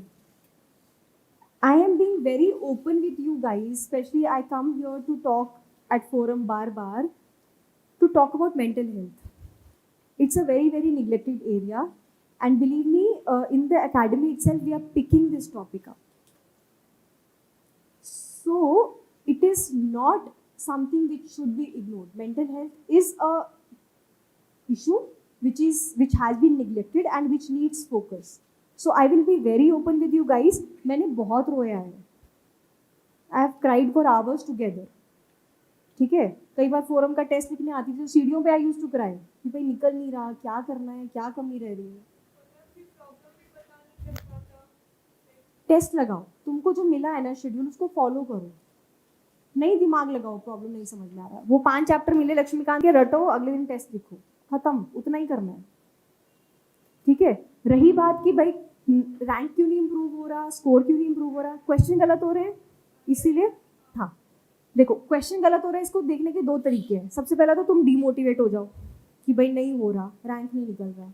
निकालना क्या है? प्रीलिम्स निकालना ना, एसएफजी का तो नहीं निकालना. वो तो सिर्फ एक तुम्हारे लिए प्लेटफॉर्म है. नंबर 1. नंबर 2, अच्छा मुझे ये बताओ, तुम्हें क्या याद रहता है अगर तुम इफ यू लुक बैक? अपनी गलतियां याद रहती हैं कि अपनी अच्छी चीजें? गलतियां. खुश हो जाओ ना अगर गलत हो रहा है. आज गलत हो रहा है, तुम्हारा नॉलेज में कहीं ना कहीं गैप था, तुमने उसको फिल कर लिया. यही तो क्वेश्चन प्रीलिम्स में गलत होता तो खुश हो जाओ, पैट योरसेल्फ. गलत हुआ, आज मेरी नॉलेज में एडिशन हुआ. तुम कुछ भर के आगे अगले दिन में जा रहे हो. ठीक है. तो तुम्हारा नॉलेज एडिशन हुआ. Be happy for that. भाई ये क्वेश्चन मेरा प्रीलिम्स में गलत नहीं होगा, आज मैंने टेस्ट में गलत कर दिया. And to be doing the same mistake again and again, like एक बार देख लिया फिर उसके बाद में भी same mistake बबलिंग में कभी हो जाता है गड़बड़, या फिर कभी carefully options नहीं read कर पाते हैं, उसमें same mistake I'm doing again and again. ये कैसे पता चला तुमको? क्योंकि ऑब्जर्व किया मैंने, मेरा पैटर्न क्या था. बस अब इस पे काम करो. तुम्हें ये पता चला कि मैं सेम चीज़ को बार बार गलत कर रही हूँ, मैं ऑप्शंस को ध्यान से नहीं पढ़ रही हूँ. अब तुम्हें समझ में आ गया ना मेरी गलती. प्रीलिम्स में तुम करोगी ऐसा? एक चीज़ में तो हेल्प किया ना, इम्प्रूवमेंट हुआ ना. एटलीस्ट यू नो कि मेरी ये गलती है. नहीं पता होता भाई लोगों को, एग्जाम में जाके ब्लंडर करते. मैंने किया. मेरा पॉलिटिकल साइंस ग्रेजुएशन से सब्जेक्ट रहा है and I have been a student of PSIR with optional. हाँ, मैंने वो जो क्वेश्चन नहीं था कि कौन सा व्हाट डिफाइंड इंडिया ऑन 26 जनवरी 1950, मैं वो गलत करके आई थी.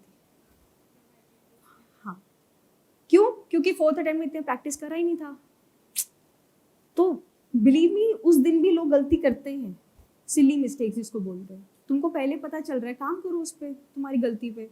तुम्हें पता चल रहा है कि मैं पैनिक मोड में आके फटाफट गलत कर देता हूँ, काम करो उस पर. ये तुम्हारी कमी है ना, काम करो इस पर. More revision are required, more practice is required. है ना? सेटिस्फाइड? और खुश हो जाओ अगर गलत हो रहा है ना, कि तुम्हारा नॉलेज में एडिशन हुआ. Take it in that way. And ये ना ग्रेजुअल प्रोसेस है नॉलेज को इंक्रीज करना ना. I still remember Ayush sir मुझे बोल रहे थे तुम्हारा निकल जाएगा नताशा 6th अटेम्प्ट वाला प्रीलिम्स. तो मुझे नहीं पता था कि सर किस व्यू पॉइंट से बोल रहे थे, क्योंकि तैयारी तो हो नहीं रही थी। तो सर ने मुझे बताया आफ्टर अ सर्टेन पॉइंट ना आपका एक लेवल बन जाता है तैयारी का, and in hindsight now I am able to realise it. तो just keep putting in efforts, तुम्हारा नॉलेज बेस जैसे जैसे ऐड ऑन हो जाएगा ना, तुम्हारा एक लेवल अप हो जाएगा एक टाइम के बाद। अभी तुम स्टार्ट हो, अभी you have started taking foot steps छोटे छोटे ना, तो चलते रहो, एक दिन दौड़ना भी सीख जाओगे, आराम से हो जाएगा। Then with the meditation work, like yes it helps, मैंने किया है, मुझे बहुत हेल्प मिला मेडिटेशन से। Ma'am, is there Then- any correlation between FLTs and actual prelims marks?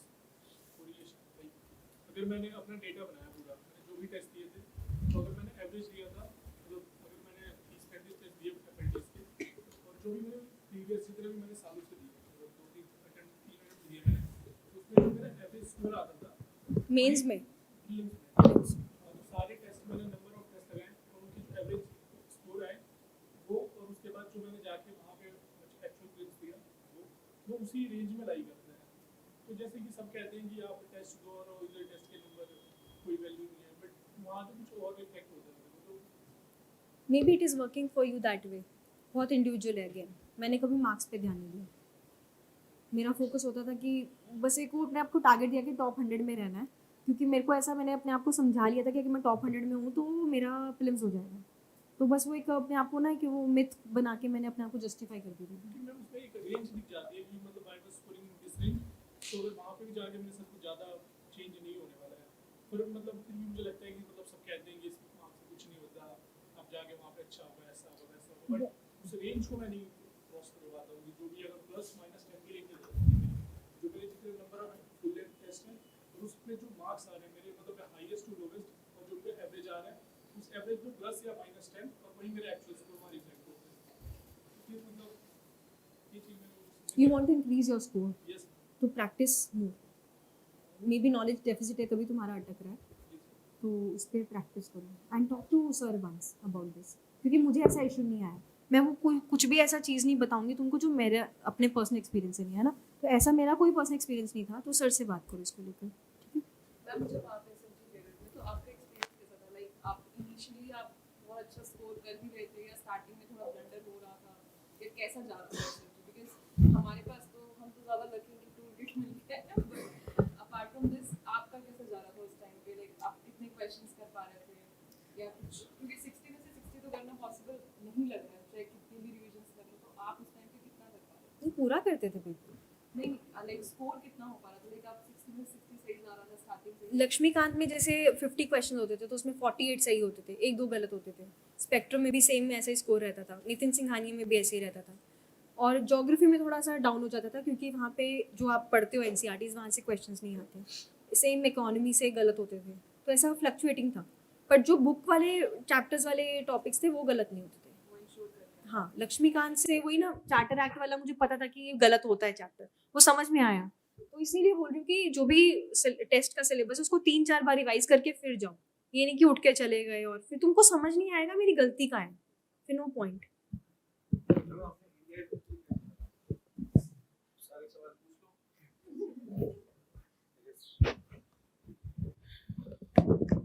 So how are you all?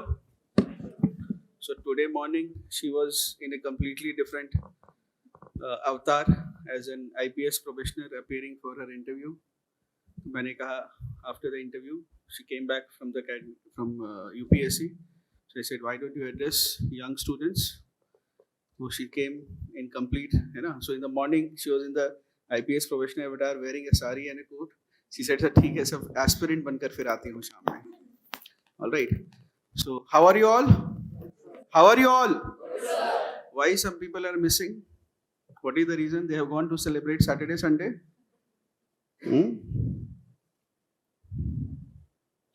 Some people could not make it today. Not a good sign. That should not happen. All right. So good. First of all, thank you so much, Natasha, for taking out the time. है ना? So it's wonderful. I was listening to some of the questions that you were asking. So some students were concerned with respect to the accuracy. One or two things I will try to tell you here is, you try to have this approach. One thing is, you will have to accept that a higher number of attempts is imperative given the high level of competition.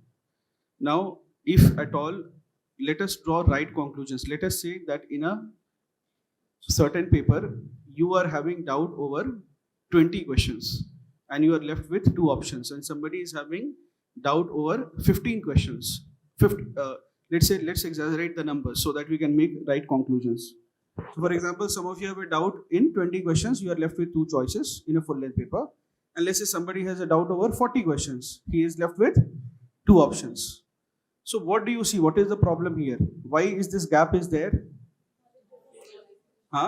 In knowledge deficit. So one is that please clearly identify whether it is a knowledge deficiency or whether it is an accuracy problem. Because knowledge deficiency will disguise itself as an accuracy problem. It won't happen that, Second aspect is that prelims, as far as is concerned, see, the mains will require you to think a lot, much more than prelims, and the interview is a thinking process. Very simple questions will come and you will see that just by thinking you can give very smart answers, isn't it? So therefore, prelims may, one issue that you will all may end up having is don't overthink when it comes to a question.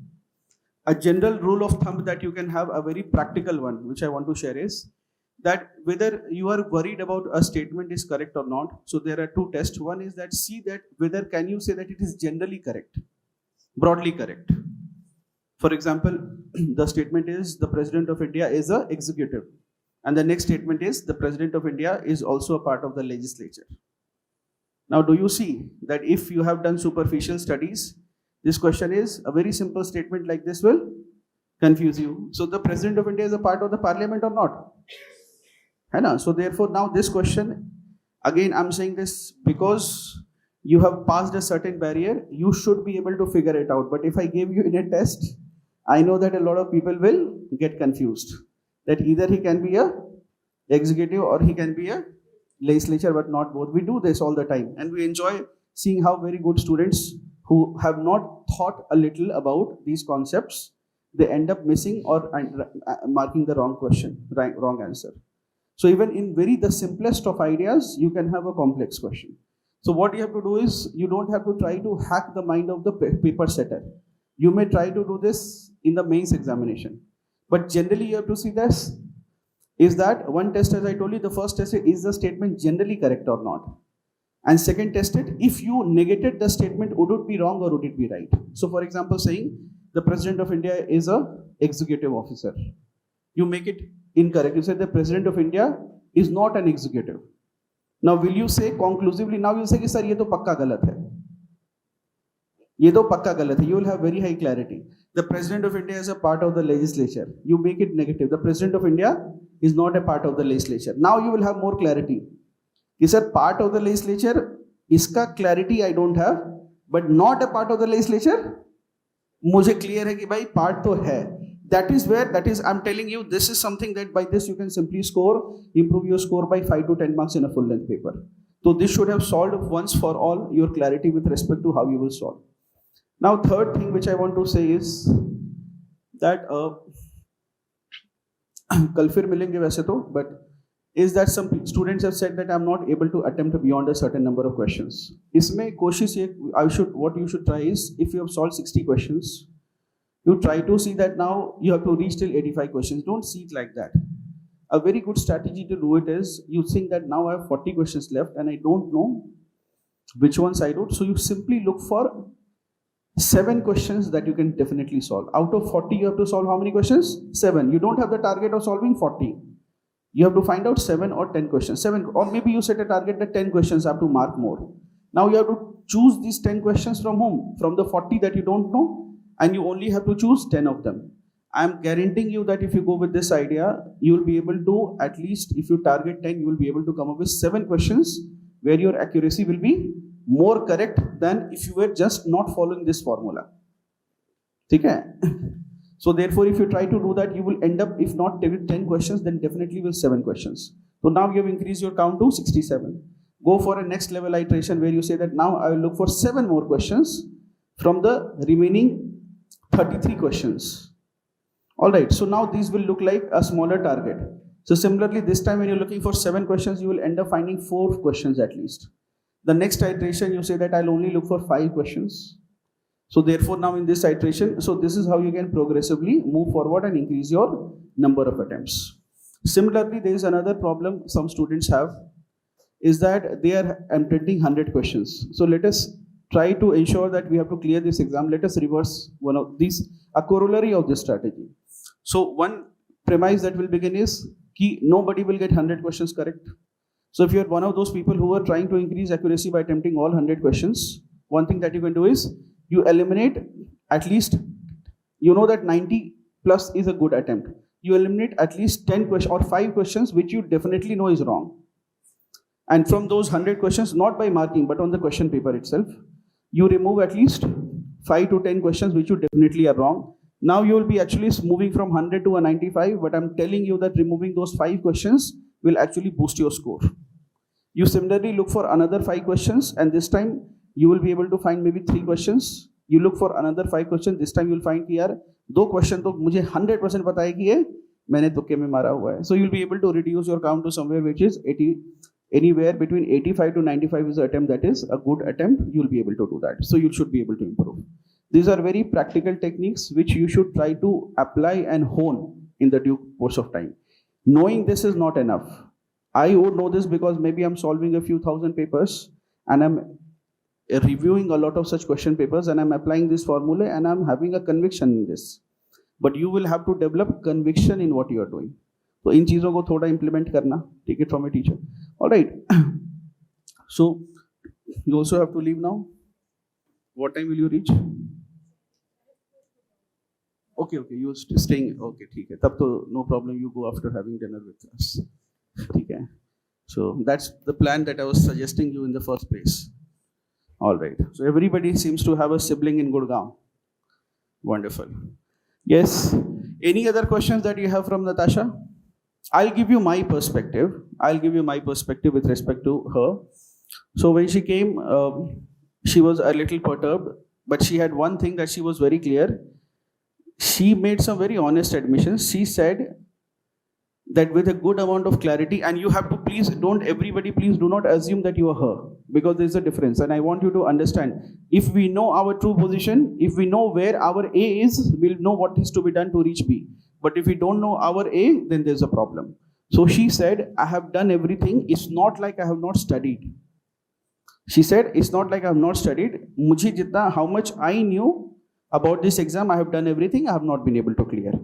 So one thing that came very honestly from her is that I have studied. All right. Again, I'm saying this, this is not common with all of us, is because some of us very clearly know that we have not done that much studies. So you have to know that is one. So therefore, the whole plan was that she will go ahead with her SFG and then she will clear the prelims. And then because we were afraid that we would lose her, so I told her, you start doing CA classes and come. So you may have 2 classes sometimes in a day. So she was having a very tight schedule, but her copy is the reference point for new batches because she did not miss a single class. And I was taking a batch after I think like 2-3 years. So I also needed to get my, so she was making all the notes in the class and I used her copy. So thank you so much. वो वाला class सही में अच्छा था because from her class we also have Smriti rank 4. All right.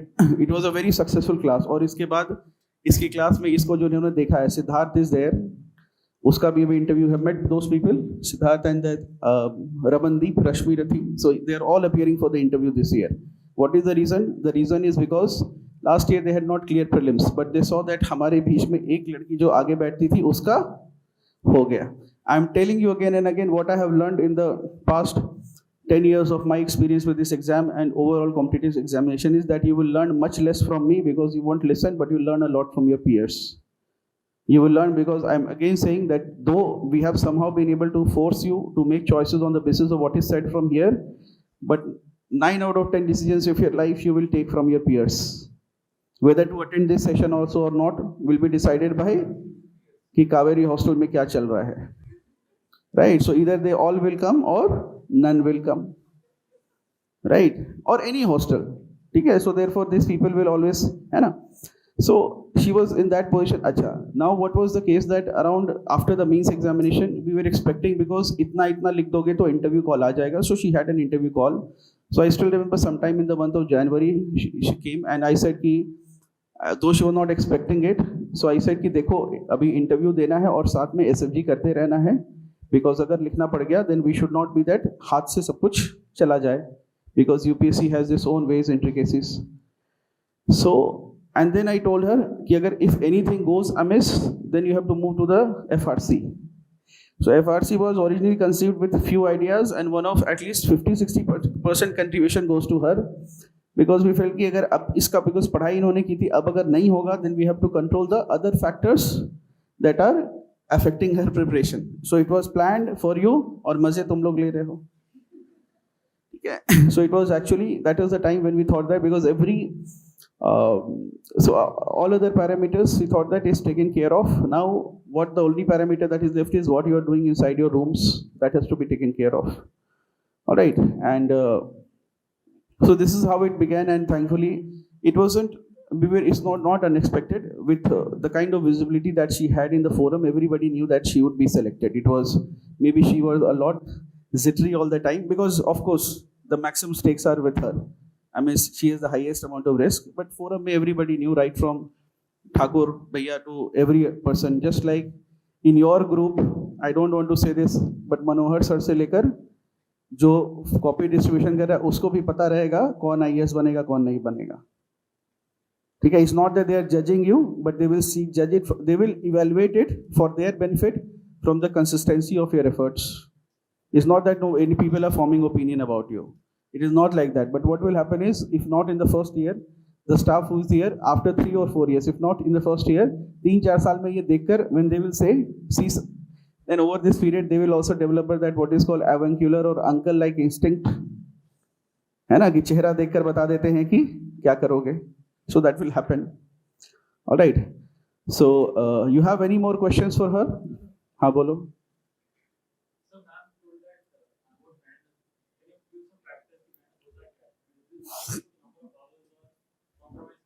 Very simple, very objective. मेहनत होता क्या है?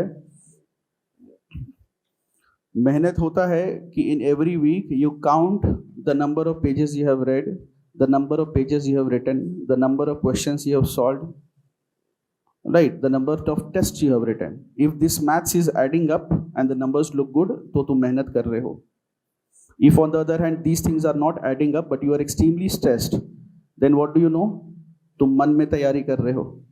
ये बहुत बच्चे करते हैं और कई साल करते हैं मन में तैयारी, दूर बैठे हुए, है ना? सो अगर if this numbers are not adding up, every day you are not solving, every week you are not solving a certain number of questions, number of pages, because number of hours, by now you should already have this calculation that how many hours should you study. What is the correct answer?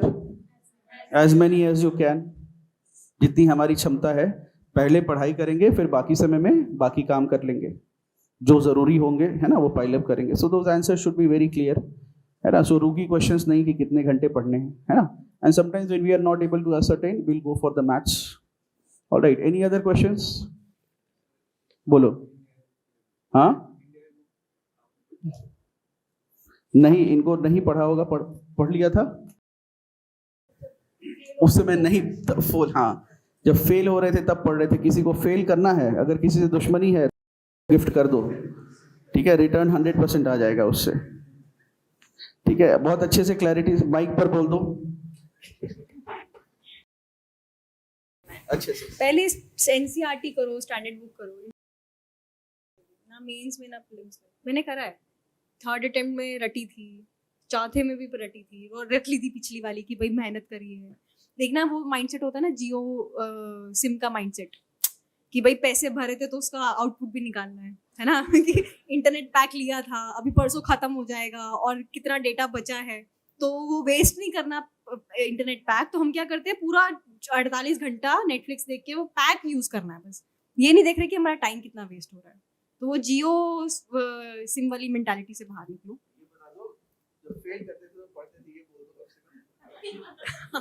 Third attempt के लिए पढ़ा और चौथे के लिए वो पिछली वाली पढ़ी थी कि भाई मेहनत करी है. तो 5वीं में समझ में आ गया था, साइड पे रख दी थी, बाहर, इनफैक्ट कमरे के बाहर रख दी थी, हाथ में. हाँ,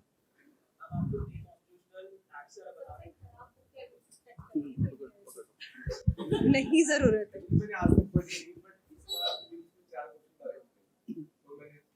यार ये ना तो हर बार का ये रहेगा यूपीएससी का, ठीक है? फिर तुम कितनी बार सोच चेंज करते रहोगे, कितने करोगे? यूपीएससी का तो गेम ही ये है, उनको भेड़चाल, उनको पता है लोगों का माइंडसेट, तो वो एक साल में एक बुक से देंगे ताकि पूरी जनता वो बुक पकड़ के बैठ जाए। अगली साल UPSC will dump that. Are you covering the basic things which is NCERT, which is your Laxmikanth spectrum, उसको करो। Competition is relative. जो आप प्री कॉम्पिटिशन ऐप का बता रहे थे ना, आपको काफी टाइम लगा, मेरे को भी बहुत समय लगा, समझ नहीं आ रहे थे, तो मैं पढ़ाई नहीं कर, लेकिन आपने जब एग्जाम दिया तो सवाल आ रहे थे, तो मैं एक दिन दिमाग लगाया, तो आई फाउंड कि हाँ एक सर्टेन पैटर्न है, मतलब टोटल 13 है लगभग, और सबने 3-3, 4-4 पॉइंट्स याद रखे, तो मैं मेहनत करनी पड़ी याद रखने के लिए। आज मेरे 3-4 हफ्ते हो गए हैं, अब मैं रिकॉल करने की कोशिश कर रहा हूँ तो नहीं याद आ रहा उनसे। तो आपने कैसे कॉन्कर करा था इसको, क्योंकि मुझे ऐसा लगता है कि शायद मुझे पढ़ना ही नहीं आता। वो ना मैंने उसको फिर पूरा जो चैप्टर था मैंने 4 A4 साइज शीट पे उसको समराइज कर लिया, स्पेक्ट्रम का मिला के भी और लक्ष्मीकांत का मिला के भी, क्योंकि स्पेक्ट्रम में कहीं पे स्कैटर्ड है, लक्ष्मीकांत में तो भी स्कैटर्ड है ना।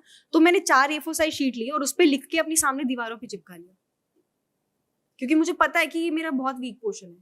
तो डेली उसको खाना खाने से पहले 2-2 एक्ट पढ़ लिए या 2-2 शीट्स पढ़ ली। तो जो जो चीजें बार बार भूल रही हैं, जैसे कि ट्राइबल रिवोल्ट, किसका कौन सा पर्सन था, कहाँ था, क्या कॉज था, क्या आउटकम निकला, टेबल्स बना लिए और सामने चिपका लिए, क्योंकि हमेशा कंफ्यूज होती थी तीरथ सिंह ने कहाँ किया, क्या कॉज था, गवर्नमेंट का फाइनल कंक्लूजन क्या निकला। फैक्चुअल है ना चीजें, ये कंफ्यूजन होगा। तो सामने टेबल बनाया और पूरी दीवारों पे चिपका लिया था। मेरी सारी 4 दीवारें भरी हुई थी मैप्स से, मैप्स, टेबल्स, जो बार बार भूल रहा है इन सब से। एंड जब आपने इनको अच्छा आपने क्वेश्चन करे होंगे तभी आपको समझ आएगा कि this is my weak part. हां, वहीं से फिर हाँ। हम इसमें सारे क्वेश्चन जनरली इस स्टेटमेंट कवर नहीं करता हूं, 55 6 दिन कुछ भी क्वेश्चन मिलते हैं जिनमें जनरली कभी आइडिया नहीं होता, क्या वो भी प्रैक्टिस करनी चाहिए? एज इन क्योंकि मेन पेपर में भी हो सकता है कि पेपर ऐसे का आ जाए कि उसको रैंडमली जाना पड़ेगा एंड तो यहाँ पर ट्राई करना चाहिए सारी चीजें टेस्ट करूँ। मैं तो करती थी, अगर आपको बिल्कुल भी आइडिया नहीं होता तो भी करती थी। यहाँ पे गलत हो जाएगा ना, हो जाए, मैं अपना जितना लॉजिक लगा सकती हूँ उससे करती थी। गलत होगा तो I will add to my knowledge, और जो गलती करूंगी वो लॉन्ग टर्म में याद रहेगी। अगर अटेम्प्ट ही नहीं करूंगी फिर पैसिव रीडिंग में चले जाऊंगी, इसलिए। Despite multiple unsuccessful attempts, how did you manage to not give up? नहीं करना था गिव अप, नहीं किया, करना था बस, ऑप्शन नहीं था, जॉब नहीं पकड़ा कहीं पे, तो करना था बस।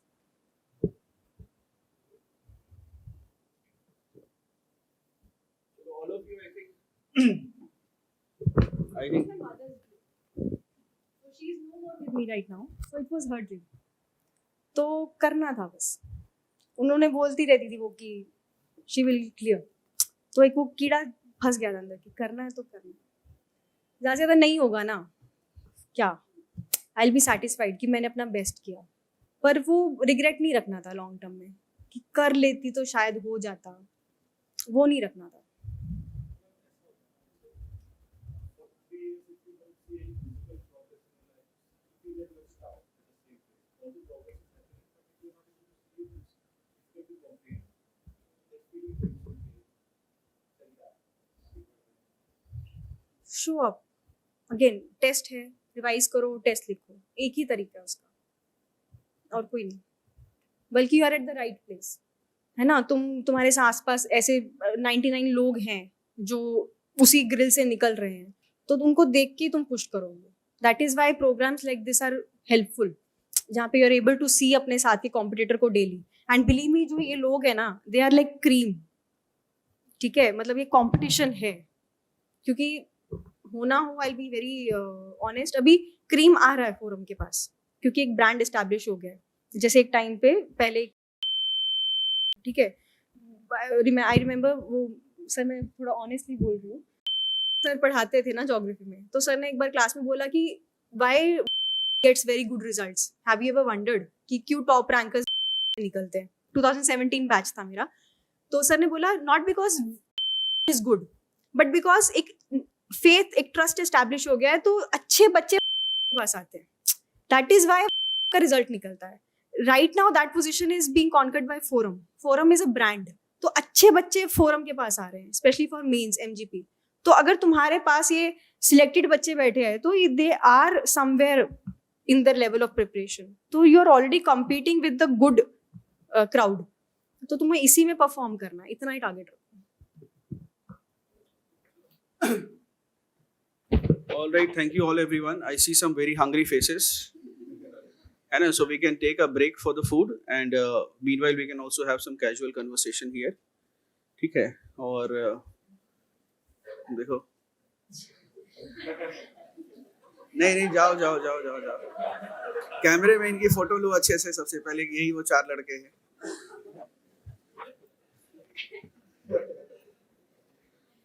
बैंगन की सब्जी है आज. जाओ.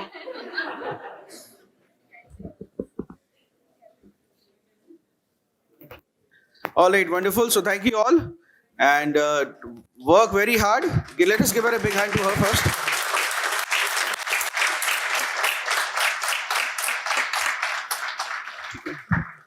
And Natasha, just do a customary photo with the students. चलो आ जाओ सब लोग आगे.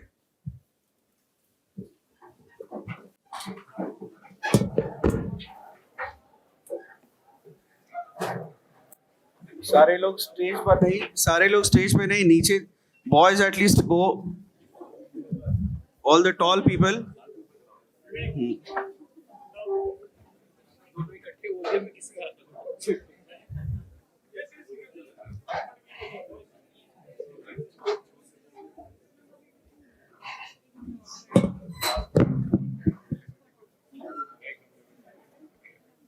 ठीक है. जितने लोग आ सकते हैं उतने ही आए. आ जाओ जो आ सकता है. So it's on video. If the stage breaks, then we will be viral. आ जाओ.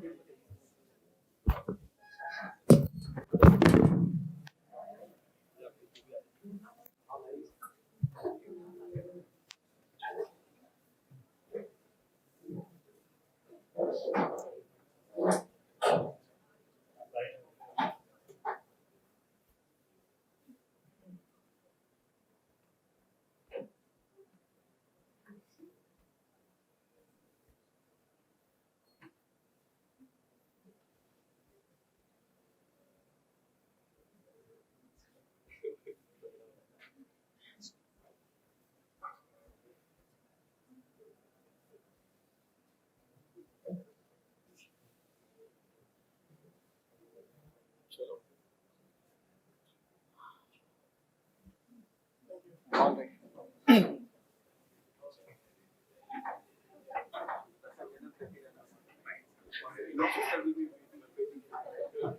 थोड़ा सा. हाँ? पता नहीं है. मैंने उनको रोकने के लिए